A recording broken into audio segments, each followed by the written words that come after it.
Let's go. Let's go. Well, please. Good morning and welcome to God's Favorite Sinners. I'm Lauren Trotter. And I am Justin Hodak. Last time I checked. You are. I am. Hey, Justin, how's your week been? Oh my God, it's been many weeks. Well, I mean, yes, when but was in the last TV time we land, did a podcast? It's been a week. No, in TV land, it's hi TV land. No, we live in the reality. Yeah, no, we were weeks. behind, so they actually got normal streams. We had like so much. We had a couple weeks. It was like holidays. Mm-hmm. It was like holiday. How was your holiday? My holidays were really mellow. Like, my son came to visit with his girlfriend, which was really cool. Like, it was nice. You know, he's 18 now, and I can't believe that. It's so weird, and we had a really nice, mellow holiday. All of my family went up to Stockton, and that's where my aunt lives, and we decided to stay here, and we just spent it together, and then my New Year's was super mellow. I went to church, actually, and spent the whole night there, and yeah, it was nice. I didn't have any crazy drama. How were your holidays? It was great. A Hodak Christmas. The Hodak Christmas. Nobody got shot. Only one kid ended up in the ER. It was great. Winning. Yeah. Crashed my car when I got back. Yeah. Yeah. Talk about that fun story. I mean, it is what it is. You know. And what's happening in your life? How is everything? Life is good. I mean, it's just, I just letting it unfold the way it's supposed to unfold. What are your goals for 2023? Build my empire. Okay. So it's save work lives focused. And build my empire. Okay, that's good. I like it. Yeah. It's pretty similar to mine, actually, because mine is to build up my companies. I was like, I want to make $1 million this year. That was my intention. Yeah, and be open to finding my husband. Like, that's kind of where I'm at. Me too. I'm looking for my husband as well. You're looking for your husband? Good, Yeah. good. We can both work on that. Yes. And you and I talked a couple weeks ago about the prayer that I give you, to have God make you into the man that he wants you to be. And I'm in that same prayer. It's like, God, make me into the wife that you want me to be, and make the, man that I'm supposed to marry into the husband that he's supposed to be. And so it's been, looking at being open to that and not necessarily searching, because I don't believe in that, but I do believe in like being open and working on changing the things in me that need to be changed in order to attract that, with the idea of water seeks its own level, right? So I want to make sure that I'm at the level that I should be in order to attract the kind of man that I want. And so it's been looking at like, what are those areas and how do we work on those? Well, it's interesting that you say that, right? Because like I've been on this kick lately. It's like, I know what God wants me to be doing, right? Like, and my life is, for lack of a better term, grounded and rooted in recovery, and like, I'm not good at a lot of things. I'm not a smart man, Jenny. You know what I mean? Like, I'm not good at a lot of things, right? But is that Forrest Gump? It is Forrest Gump. It has so many great lines. It's probably one of my... I think I've cried more times in that movie. Like, especially, like, my favorite scene in that movie is, like, when the dude, they're in the rain, right? They're on the boat, and the boat's being rocked, and the guy's got no legs, right? And the storm's coming down, Forrest is on the ground crying, and the dude's in the crow's nest dressed like a pirate. He's all, "You call this a storm?" Like, he's yelling at God, and that is... Gary Sinise, yes. And that is the story of my life. You call this a storm? Yeah. Bring it. Yeah. Bring it. So, I really had to come to the conclusion is that I have a gift for transmuting a message to where people can hear me, and it goes to here, and I can help them, with whether it be their alcoholism, their drug addiction, and help them see things from a different perspective, and I've always had that gift, and I've had a love relationship. But like this year, I really look like I can't spit in the face of God for giving me that gift. And he has let me know hard that that's what I'm supposed to be doing, because that's what gives me purpose. That's what makes me happy, right? Even as nuts as it was driving me, just working. But it was like, I had to look at it from a different perspective too. Is like, I actually had to own the piece of why I was mad, right? Because, they take the life out of me. Well, I didn't set the boundary. I didn't set the expectation. I didn't say this is as much as I have to give so I don't give compassion fatigue, right? And then from another aspect of it, it was like, I couldn't let a couple bad apples that left a bad taste in my mouth spoil the bunch for the good work that I do. right? And like, I don't say that to sound arrogant. Like, if you give me something to organize or you put me in a cubicle, like, I'll blow my fucking brains out. Like, I can't, like, I can't, like, but this one thing, being able to speak from the heart and just command attention, like you always say, even though I don't like it, like sometimes I want to just go in the back and put my hood on, doesn't work for me. Yeah, there's nothing incognito about you. There is nothing incognito about Never me. has been. Like, the 20-some-odd years. I try to. I just sit in the back like the Unabomber. They're like, fucking Hodak, what's he doing now? Right? Yeah. Well, it was interesting too, because like my business partner, like I've gone, like I'm going to build out an empire where I can help people, help drug addicts and alcoholics. And I do, like, my purpose is I do want to create the first non-profit treatment center for like ex-cons and homeless men. Like, so, like, from where I come from the shopping carts and the this and the, and out of jail and, because if I could build my life up, why can't anybody else, right? And my buddy looks at me the other day and he says, Justin, he goes, I make it a point to never call you Hodak.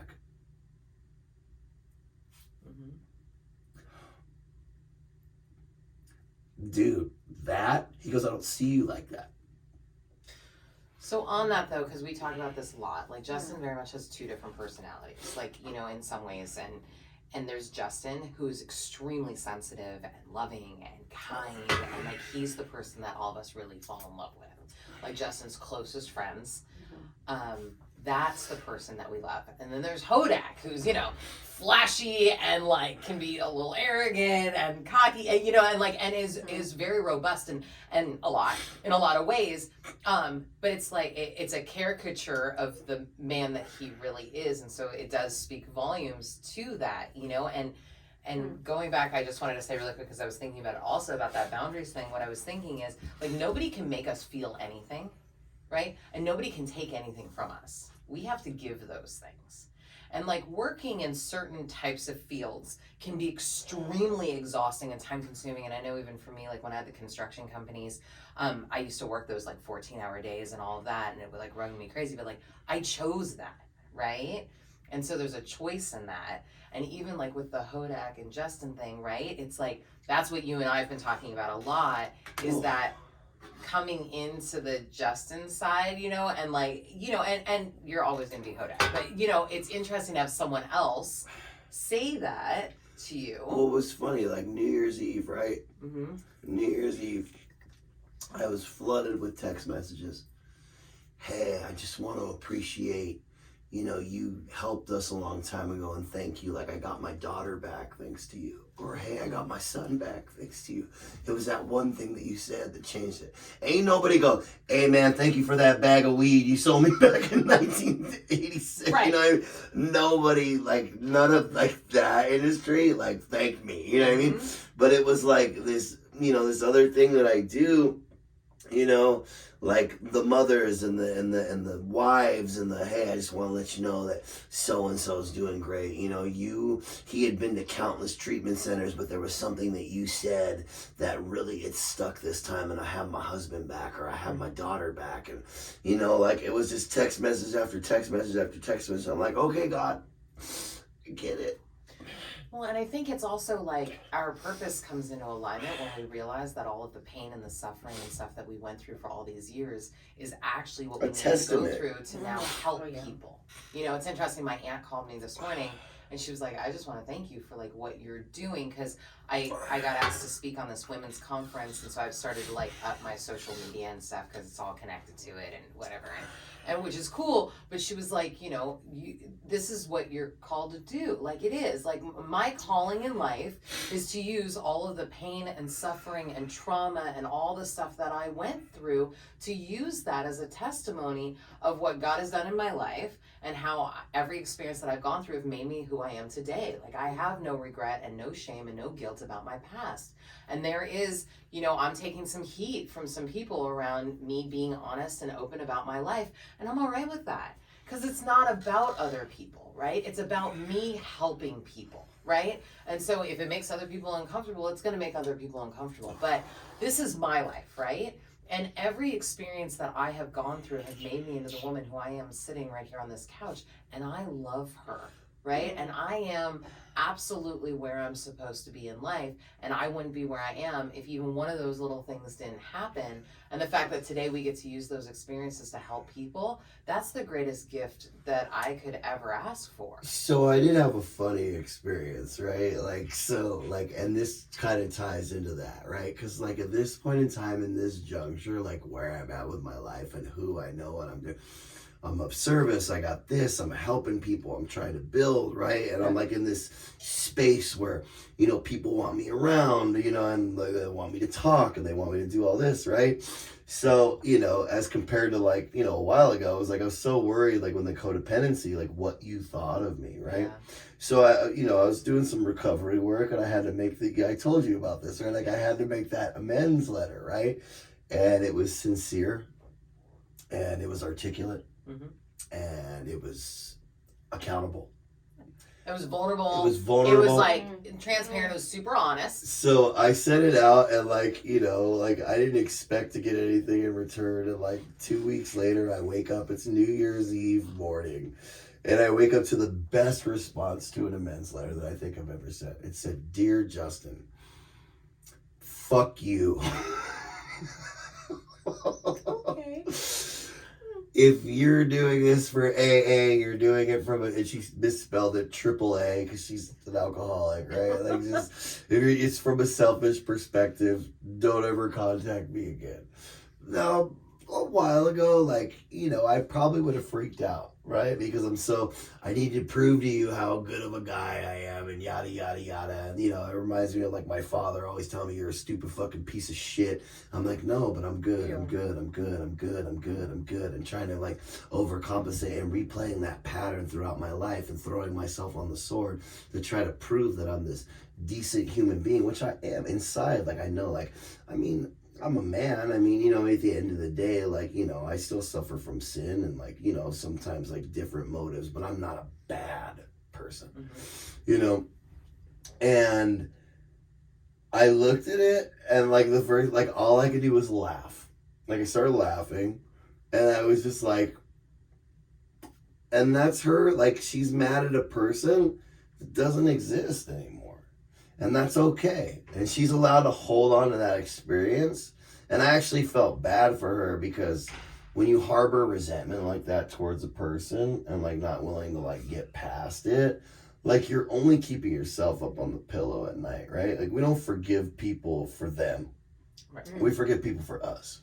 Well, I have forgiven everybody for every shitty thing that they've ever done to me. Well, and when we apologize to people, it's not for them either. Right. You know what I mean? What we're doing is we're cleaning up our side, but what their response is none of our business. And none of my business. I am not in control of how anyone else feels about anything that I do, right. In any area of my life, whether it's when I'm making an apology, it's whether I'm sharing my experience, it's whatever it is, it's organically coming from me trying to clean up my side or to be of service or whatever it is, and however it's received is not what I'm responsible for, and it's about us taking care of ourselves and making sure that we go to bed at night comfortable and that we're living the best life that we can, regardless of what everyone else thinks. And the greatest gift is to not be concerned or have it affect you, even for me in this heat that I'm taking from some people, I read it and what comes to me, and it's I literally look at it and I'm like, all right, well, that's their feelings. So that was the gift, right? The gift in it was, I would so be focused on what this one person thought, mm-hmm.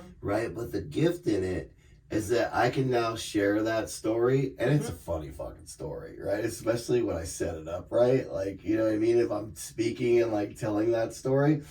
But what it does is it transmutes a message to other people to be like, hey, sometimes this is what happens. Mm-hmm. And you know what? That's okay. Yeah. And we don't shrink before anyone. Mm-hmm. And we put our head up high and we continue to do the work that we do.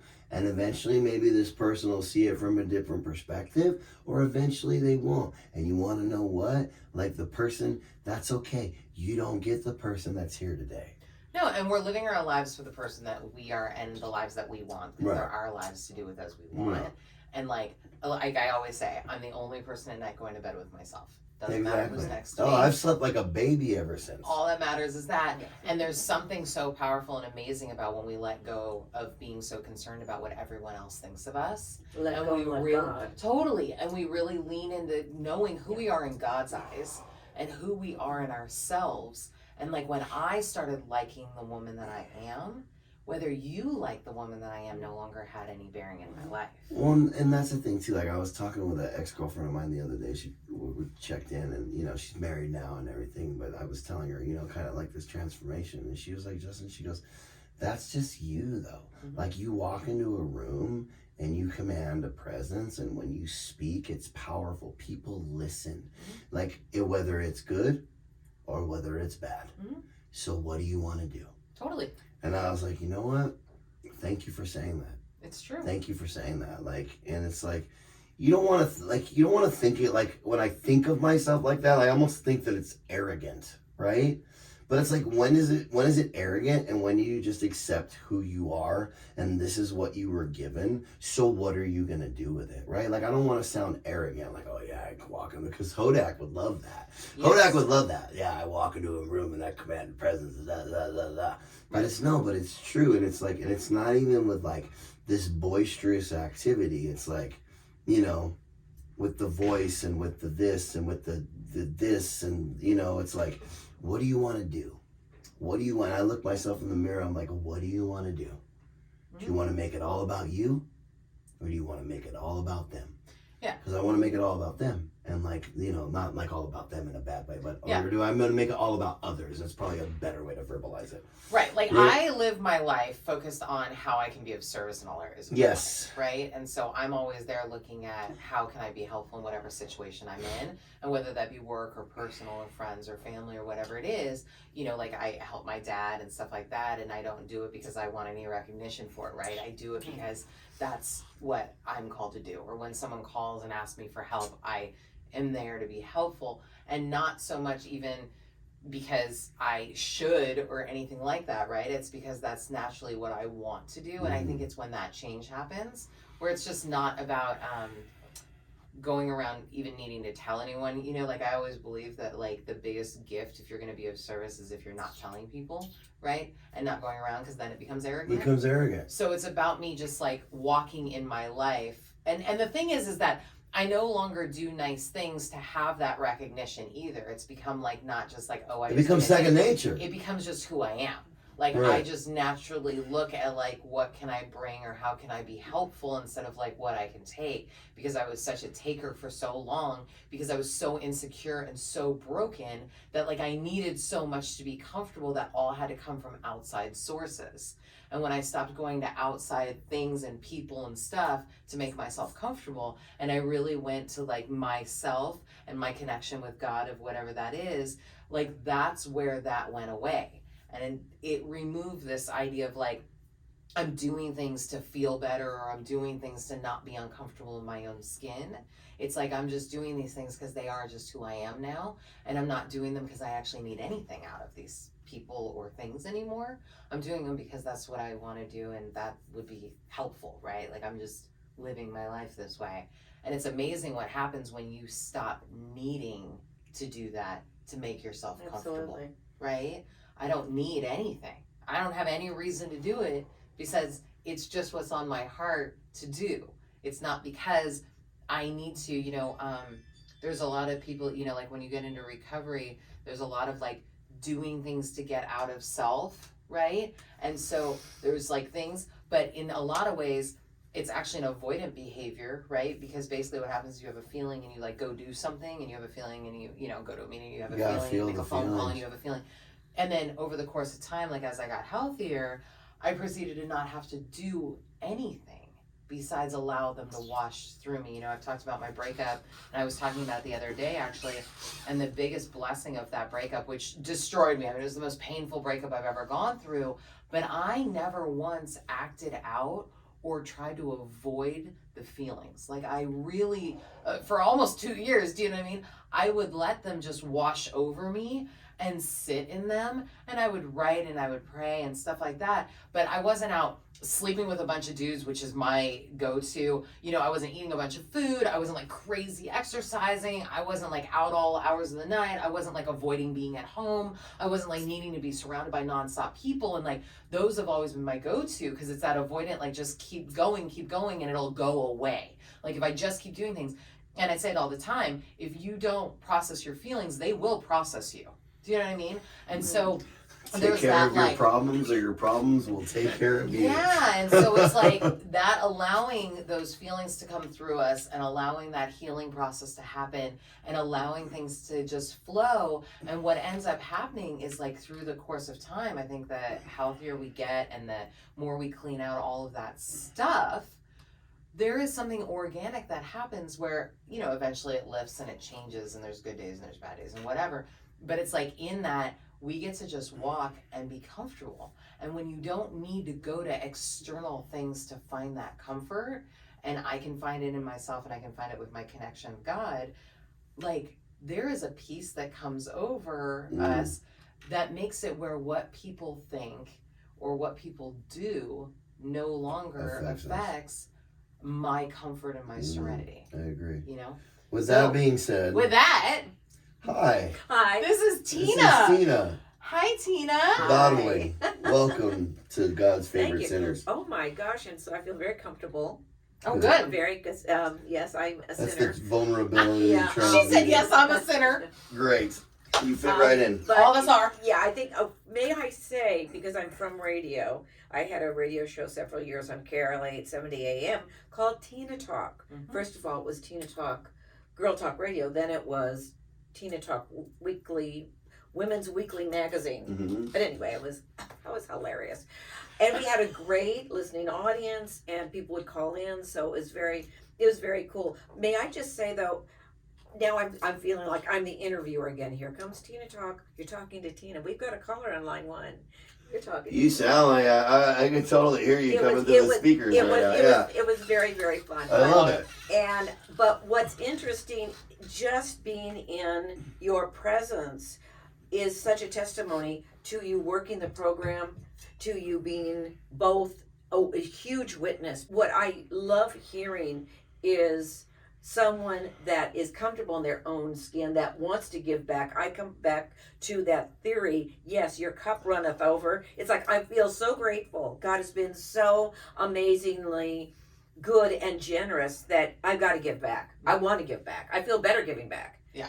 And I think it's such a joy to be with people that are coming from a very organic and very real place, because we all like to get a compliment, an affirmation, whatever, approval. And sometimes you have to say, but with or without it, I'm good. Mm-hmm. And I feel that's where the two of you are. So this is a pleasure to be part of your podcast. But I can mention Jesus, can I? Yes, you can. Do a shout for Lord and Jesus Savior. has no traditions. So here what we talk about is what the path of, finding God is, basically, right? For you. And so for you. I know a little bit about your story, but kind of, what you were raised with, and then like what happened, what your life's been with that.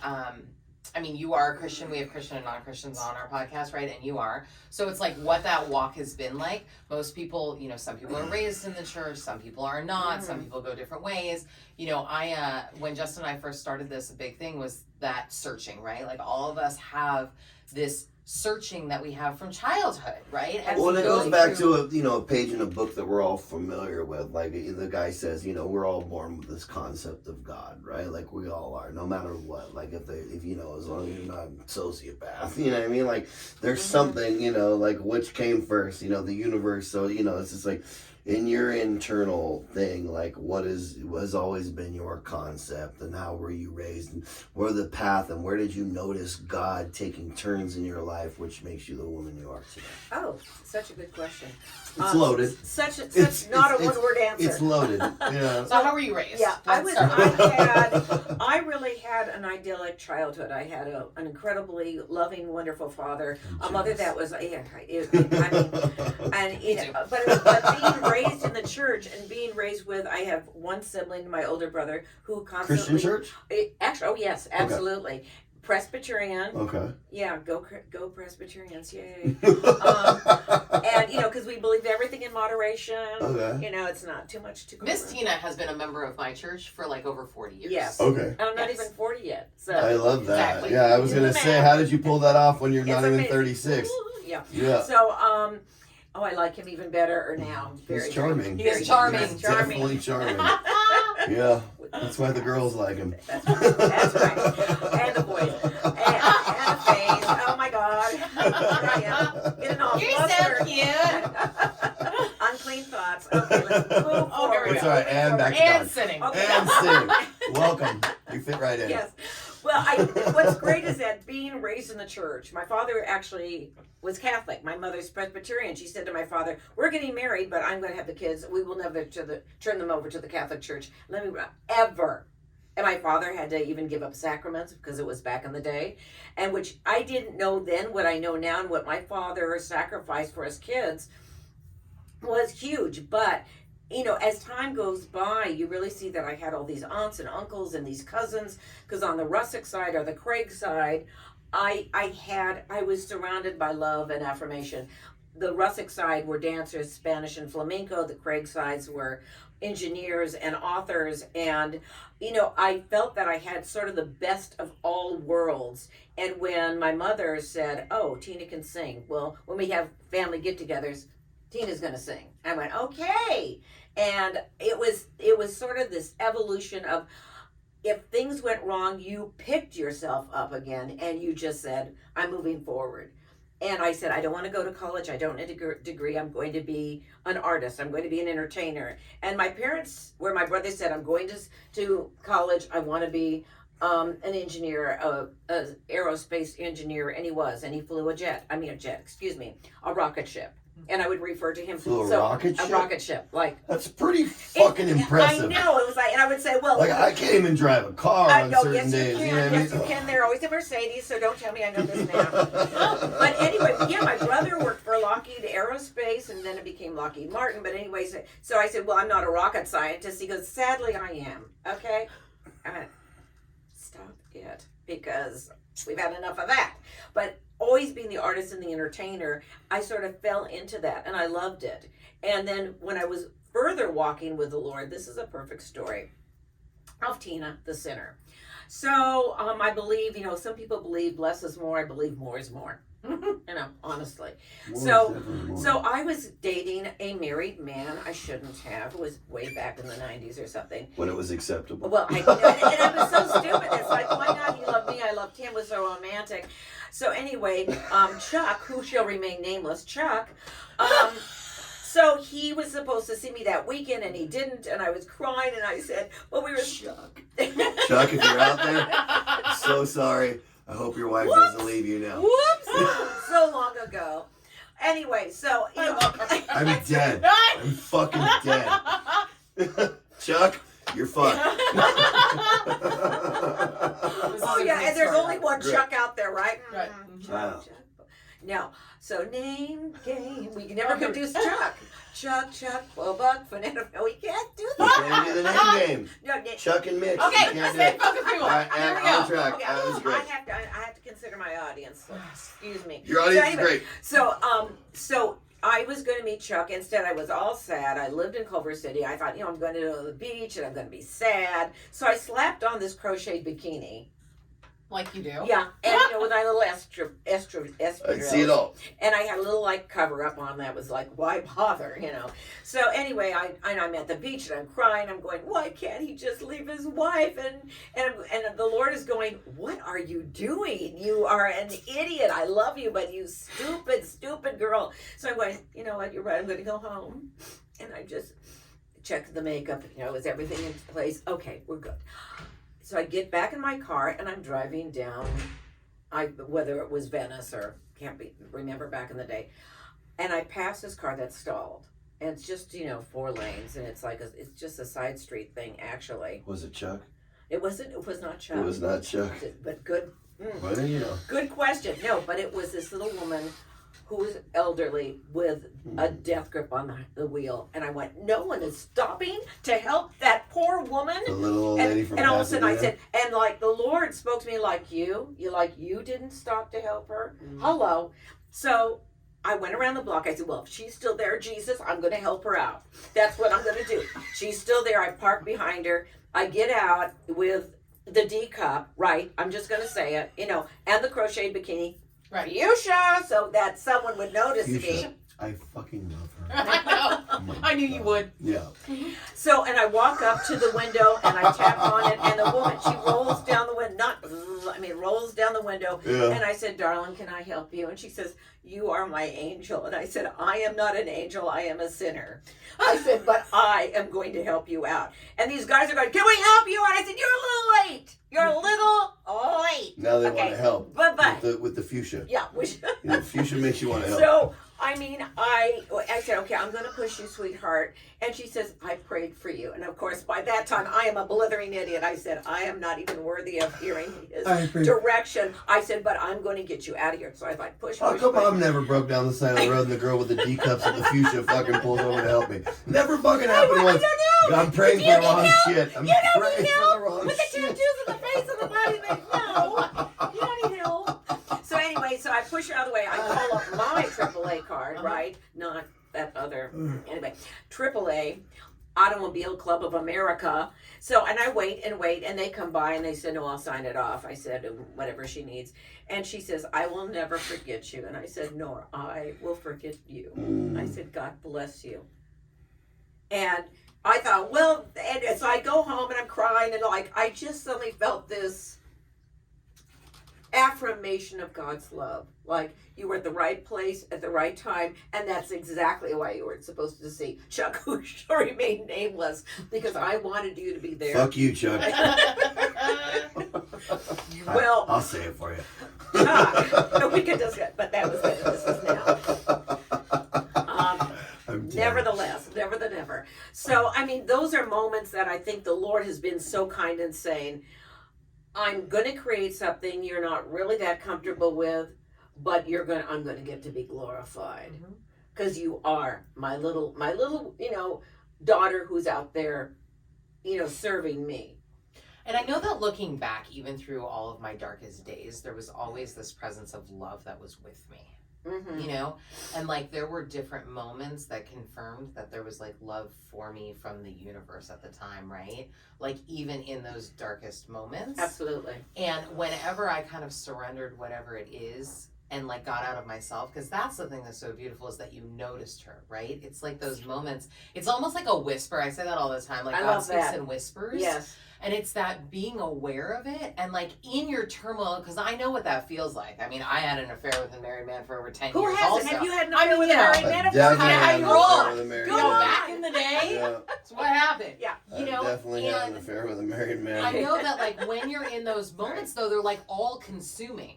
And it's such a testament to God's like greatness though, in like that you would see it or like hear that whisper, because like I can totally imagine it. Like you're in the car and you're totally self-obsessed with everything that's going on, and running all these scenarios, and the fact that you would even look over at the woman in the car, it is such a thing. And then there's that like obedience piece, right? Because there's a choice. Yes, we always have a self-will option, and in that moment you have the choice of just continuing driving, right? And there are a lot of moments in my past where I continue driving. And there are a lot of moments in my past where I continue driving, and that stuck with me all the way back to the valley from Malibu. Do you know what I mean? And there are moments throughout my life where I chose that. And then I can actually look at the moments where I didn't. And even today, you know what I mean? There are those moments where like I have it on my heart to go, and there is a choice. And what I've learned over the years is that when I'm obedient to that choice, and when I honor that space, and when I listen to that little voice, amazing things happen in my life, and there's peace. And whenever I choose to not listen to that, it leaves this discomfort and nagging thing. Like I always say, God's really loud. You know what I mean? And if I try, especially where I'm at today, Yeah, if I try to do things that are against what I'm supposed to be doing, it doesn't stop. Like, it's like this festering, nagging thing at me. And it just speaks so much, because I think all of us have that, you know, and I talk about that all the time, that like we're born with a connection to that feeling of like what's good and bad and right and wrong, you know, and I believe that's from God, right? And it's that instinct and knowing, and it's like the more that we follow that instinct and the more that we are guided by that whisper and the more that we listen to that whisper and do those things, the more comfortable we are, Absolutely. the more helpful we are, the more peace that we feel. It's amazing. It's a muscle. Right. Once we are saying, you know, here I am, Lord, you know, and you're pouring yourself back out to him, he'll say, okay, yeah, you're ready. Mm-hmm. Because, you know, we're still gonna trip, we're still gonna fail, we're still gonna fall down, go boom. But, you know, the difference is that we, you know, it's like every day before I leave that my house, I pick up Jesus Calling, Mm-hmm. and I'm in the Bible every day. And when people say, so you mean you read the Bible every day, and I always say, and you don't? Right. Well, okay, Sam? and in that though, right, I'm also a big believer in not doing religiosity though, Mhm. right? So like I read my Bible every day and all of that too. But what for is me- religiosity? So that's what I was going to talk about. So for me, that's the checkbox, Blame. right? So it's the, if I do this, I'm good. If I do this, I'm good. If I yeah. do this, I'm good, right? So if I do these things, and there is a big difference between like walking in God consciousness and religiosity. Religiosity is where you go to church on Sundays, you like are supposed to do this, and when you don't feel it, there's like guilt and shame and like there's check boxes that you're supposed to do. Basically. No, Not no really. offense No, to I mean, you. everything because can be every a religion, dogma. yeah, but it's that idea that like I have to do this or I'm not good enough or I'm bad or Right. whatever. It's not. It's really like I try to walk in spirituality all the time, so it's a constant thing. Like for me, I have a pretty regular routine every morning, right? That I do, but sometimes I have 15 minutes and sometimes I have 2 hours. Do you know what I mean? And, oh no, I and totally agree with you. I do whatever it is, but all day long for me, I am constantly in communication with God. I am constantly I'm having getting better at conversations. that. Yeah. But Yeah. like, you know, I mean, I still, you know, I'm not as advanced as you are. I'm like, oh, that's a nice butt. I do the same thing. Do not be confused. Let me tell you. Thank you. And then I thank God. Thanks. Let me tell you, I have to on all kinds of things all the time. And I'm like, all right. Again. Yeah, I'm like, I Ay, don't. caramba. But I it's know. funny that you say that too. It's because like I've been like in that space, and I just been in this abundance space and just letting things come to me and like kind of like letting other things go. And instead of trying to control outcomes and situations, it's like, you know, I heard this lady say one time that when I turned my life over to God, I realized that I was living in a constant state of suspense. Yeah. But it's not even like for me right now, it's like with like my work front and like everything that I'm doing, it's like trying not to force situations. Like faith without works is dead. So I Yeah, still have to do the amen. footwork, you know what I mean? Yeah. But, you know, I can't be like, oh, you know, just waiting for my Lord and Savior to come and save the day. Like I can't sit around and do that shit on my ass. Mm-hmm. Right? But at the same time, with like what you're saying, like I find myself, and I know when I'm aligned and I know when I'm unaligned. And when I'm unaligned, I am restless, irritable, and discontented. Mm-hmm. Right? Yeah. And when I am aligned, like everything, even things people do that normally I'd be like, this guy's fucking stupid. Doesn't even bother me as much. I look at it from a state of It's a compassion. shift. It's a It's a shift. shift. It's a compassion shift, right? Yeah. It's just like I got friends, you know, sometimes I go to my meetings and stuff, and they'll just be so, because I realize like that's what happened to me in the past, right? Like my stuff is like, it centers in my mind, right? And I'll just be like, man, I wish this person would shut the fuck up. They keep saying the same shit. Maybe they need to see it. Mm-hmm. Right now, it's like Well, a and it's for compassion. someone else, not for you. Maybe, Yeah. but then you look for the nugget, and like when that really shifts. I know they talk about it all the time, but I can never hear it because I never really had that 100% shift. But when it really is like you're in that zone, you have that shift.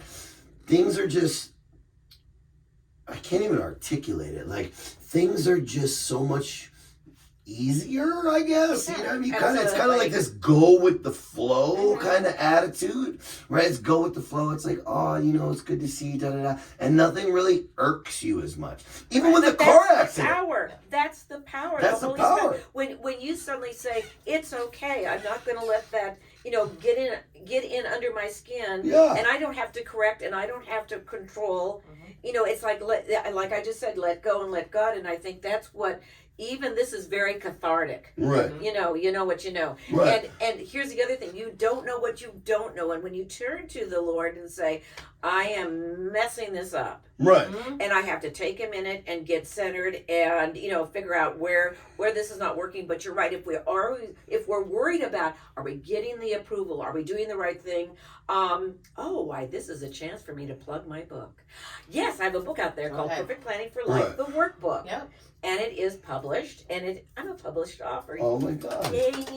So exciting! Fuck you, Chuck. I will be this year. Poor Chuck. Poor guy. Chuck, it was good then, but that was better than this is now. But anyway, the thing is, it's all about planning your goals for the year, and I have these 8 different categories, and I have. Part of these categories is spiritual. You should take time, and I'm making recommendations. I'm hoping that the reader and actually kind of a student is looking through my book saying, I never thought if I write this down and I really commit myself, it's not a New Year's resolution. No, it is saying, these are the things in my life, my home, my personal life, my health, my relationship with friends and family. This is your life. Guess what? You're the CEO and president of your life. I love that. And it's, you know, I was getting back to like what I was saying, like the way you even handle things, like even like the way I handled the car accident, right? Like crashed car. I love that car. I do. Did you cry? Did you cry? That car.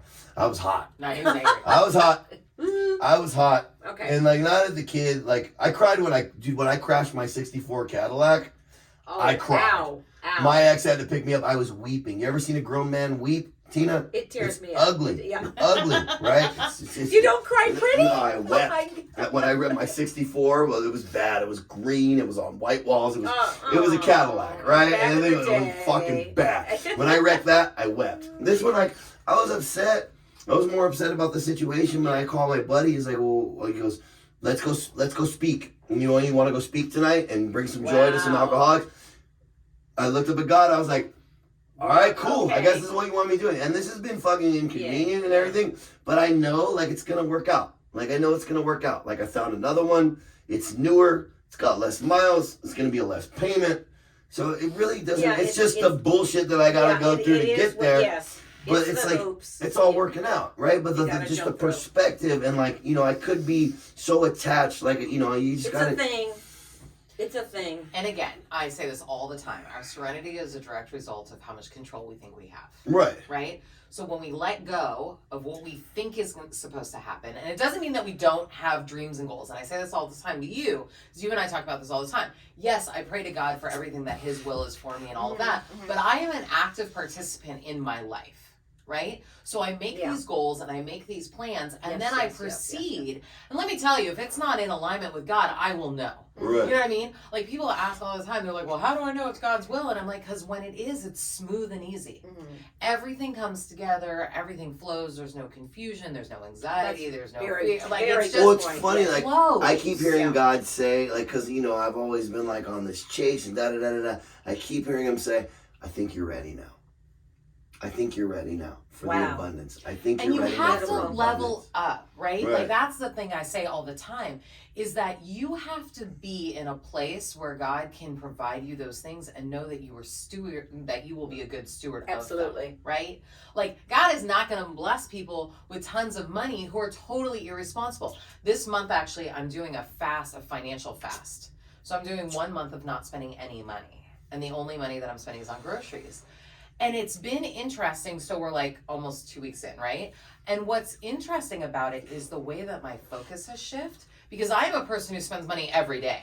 Like every day. I'm buying something. I mean, Amazon's amazing, right? Like every day. But I didn't even realize it though. And it's really funny that all of a sudden I don't need anything ever. Not really. Like, I really don't need anything. Like, I have so much abundance in my life that it's made me, first of all, unbelievably grateful for the things I have in my life. Yes. Like, in a whole other level that, like, I really don't need anything. Like, I have any shoes. So much more, but you don't. Like, you have them, right? Those are like snazzy. I have so much more than I've ever needed.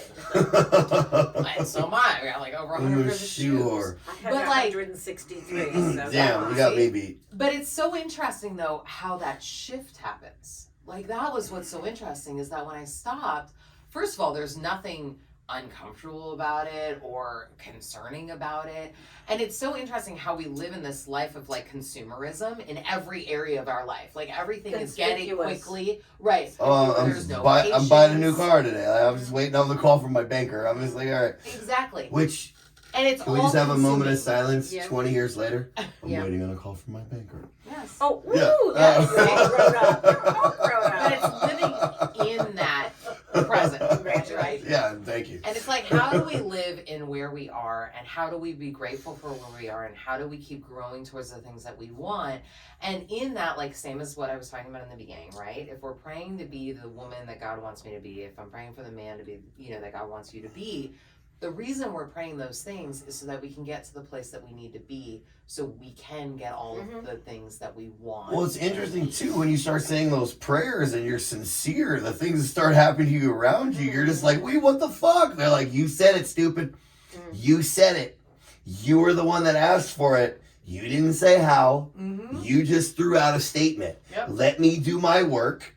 You're going to lose things. You are going to gain other things. Yep. You just don't know because you're so used to fucking sitting in your shit pile, right? That you are just like, let me do my work. Sit the fuck back. Sit down, shut up, and let me do my work. My God doesn't talk at all like that. My God. My God's like super loving and is like, here, Well, this is for the rough around the edges. What would Jesus? So where are you at today? Like, how is life? Like, what's your journey? So going into 2023? Let's do that. Oh, perfect. Right? Well, of course, I started my new book for 2023, the New Perfect Planning for Life, because I'm filling in the blanks. What I had a really good year last year. Now, prior, I had a stroke a couple years ago. Didn't see it coming. I lost all the feeling of my right arm and my right hand. And I said, oh my gosh, what was that? And because I'd had experience with the elderly community and being taught things about strokes, and I thought, oh my gosh, I just had a stroke. I felt the vein pop in my head. And I thought, and this is going back to present, but I remember saying, okay, I was sort of ready for the day, and I pick up my hand. I thought, I have to put on my brassiere.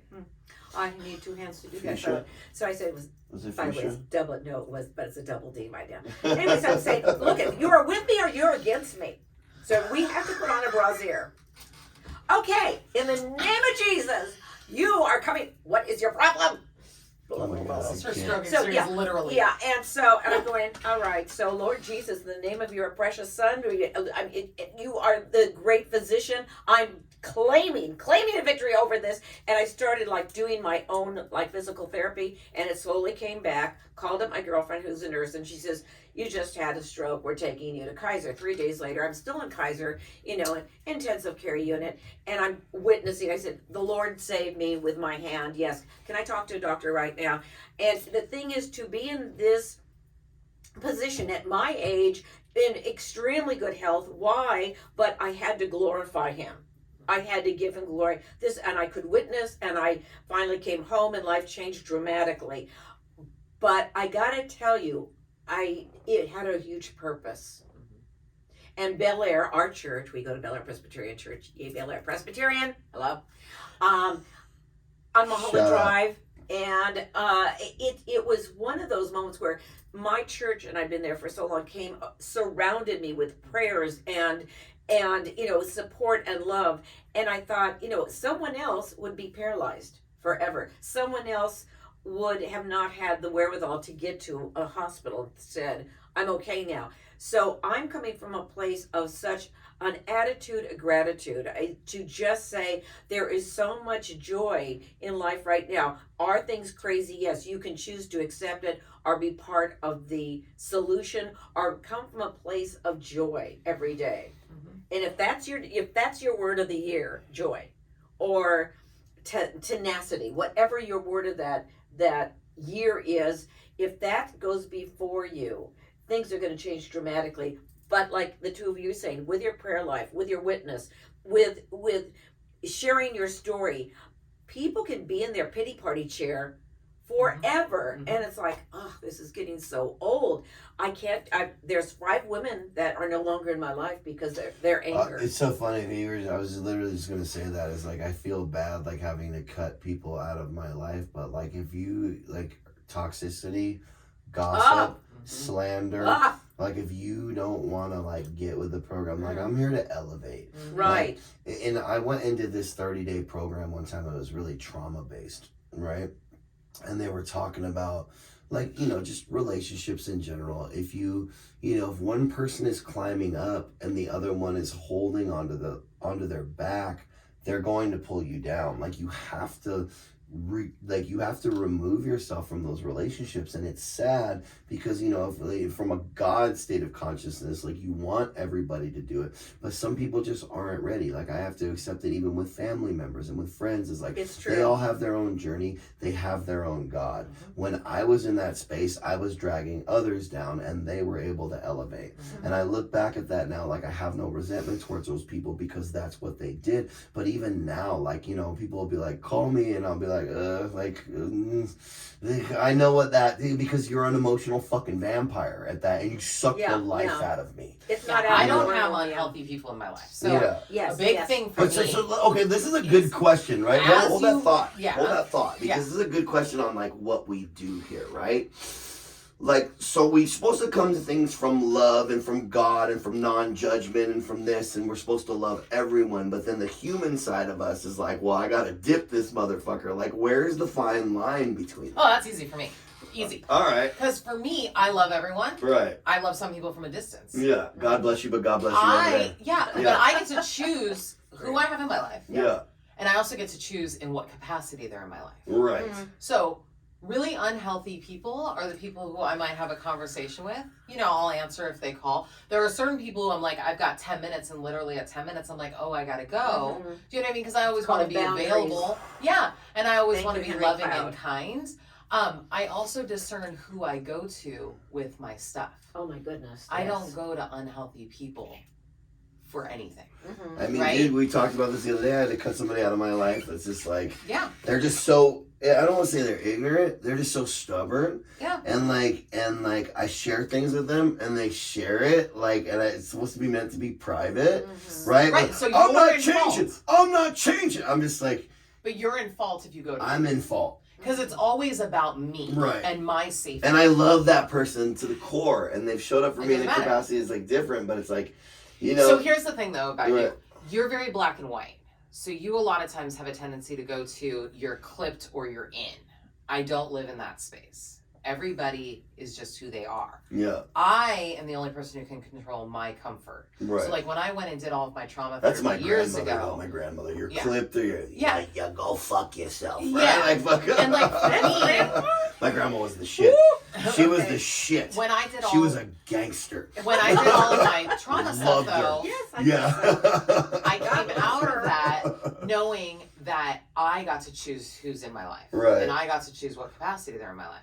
Right. I no longer go to most of my family for support or needs because that's not where they come from. Yeah, that's not where they come from. I choose who are my closest people. Like I choose who is safe in my life. Right. You have to. Know what I mean? And I know who's safe in my life. And it's very small. Yeah. Let me just tell you, I know a lot of people. I mean, I run into people all over the country, like literally. Like it's crazy the amount of people I know. My circle has shifted like so like 5 much. People. Like it's like you and like a couple other people that I'm just like, okay, like, you know, I can take this to you. Yeah, mine's or I can very take small. this somewhere, you know what I mean? But it's like it used to be like because everybody wanted to talk to me because, I mean, not, how do I say this? People like talking to me because I'm fun to talk to, I guess. You know what I mean? So I've been told, right? But I also, it goes back to that boundaries piece, right? Absolutely. It's like it goes back to that boundaries piece. And the gift of discernment. Right. We can, because we can. I'm too trusting. Oh, I think the three of us usually are. Yeah. But I think once that gift of discernment comes up, and especially if you pray for it, Right. you're going to feel yourself pulling back. Or literally, that person is not worthy of me going into Right. graphic detail, flip chart, and an overhead projector. Too much information. And they less use is it for more. ammunition. I don't need to go to people for things anymore, though. Mm. That's the other thing. Like, I pretty much take all of my stuff to God, and I have, like, very few people that I actually bring my stuff to. I have a life where, I was just talking about this the other day, that I pour into a lot of people, Mhm. right? Like, I help a lot of people, and people come to me for, guidance and help and stuff like that, which is such a blessing on my life. Right. But the people who pour into me is very specific people, and the people that I go to with my stuff. Now, I'm an open book, though. Like, I talk about all my stuff very openly, but the people that I go to actually, like, process my things is very few. And the people that I consider actually my friends is very few.